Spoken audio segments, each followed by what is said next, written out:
My channel. ఎన్నో రకాల వ్యాధులను నయం చేసి మునగాకు ఫ్రై చూపిస్తానండి. ఈ మునగాకు మనం అప్పుడప్పుడు చేసుకొని తినటం వల్ల కంటి చూపు తగ్గిన వాళ్ళు కంటి చూపు పెరిగే విధంగా చేస్తుందండి. అలాగే రక్తం తక్కువైన వాళ్ళకి రక్తం పట్టే విధంగా చేస్తుందండి. పిల్లల్లో పెద్దవాళ్ళలో ఎముకలు బలంగా ఉండే విధంగా చేస్తుందండి ఈ మునగాకు. అలాగే షుగర్ పేషెంట్లు ఈ మునగాకు తినటం వల్ల రక్తంలో ఉండే షుగర్ని మనం అదుపులో ఉంచుకోవచ్చండి.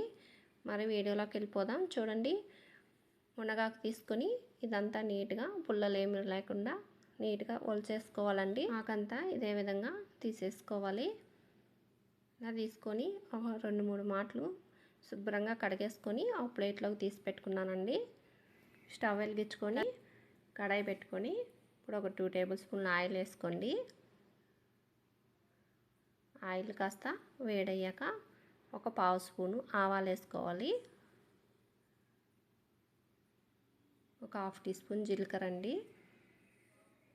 1 టీ స్పూన్ మినపప్పు, ఒక 1/2 టీ స్పూన్ శనగపప్పు, ఒక రెమ్మ కరివేపాకు. ఈ పోపు దినుసులన్నీ కొంచెం దోరగా వేపుకోవాలి. ఇలా వేగిన తర్వాత ఒక ఉల్లిపాయ తీసుకొని ఇలా చిన్న ముక్కలు కట్ చేసి వేసుకొని కొంచెం దోరగా వేపుకోండి. కొంచెం వేగిన తర్వాత మనం శుభ్రంగా కడిగి పెట్టుకుని మునగాకంతా పెట్టుకోవాలండి.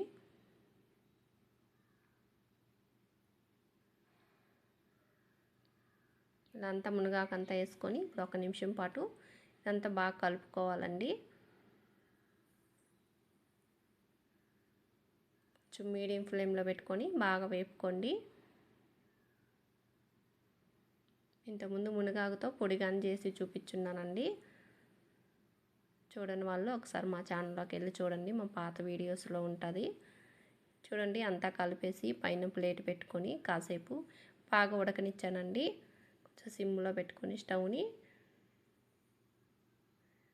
చూడండి, ఇదంతా ఇలా బాగా కలుపుకుంటూ ఒకసారి మీరు చూడండి ఉడికిందో లేదో. సరిగా ఉడకలేదు అనుకుంటే మళ్ళీ ప్లేట్ పెట్టి ఉడికించుకోవాలండి.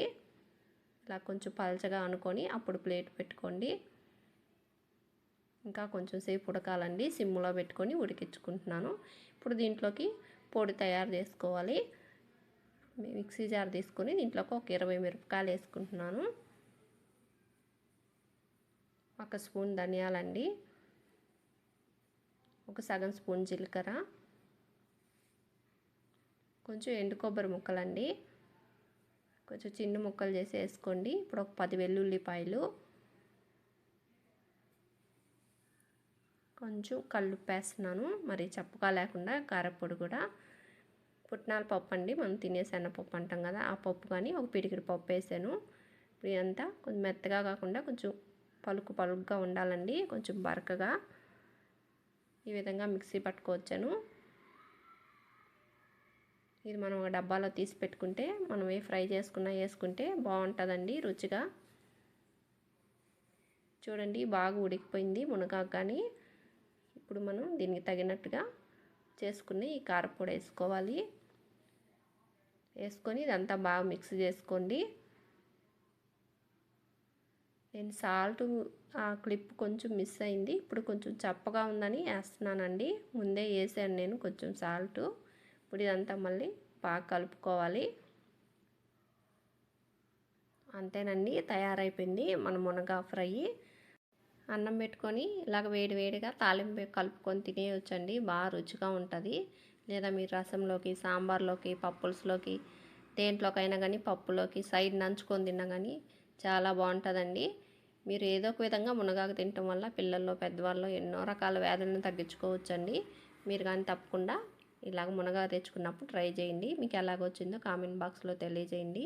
ఫస్ట్ టైం కొత్త వాళ్ళు ఈ వీడియో చూస్తుంటే మా ఛానల్ని సబ్స్క్రైబ్ చేసుకోండి. పక్కనే ఉన్న బెల్ బటన్ని క్లిక్ చేస్తే మేము పెట్టిన వీడియోస్ అలా మీకు నోటిఫికేషన్ ద్వారా వస్తాయి. మా వీడియోస్ మీరు చూడవచ్చండి. Thank you.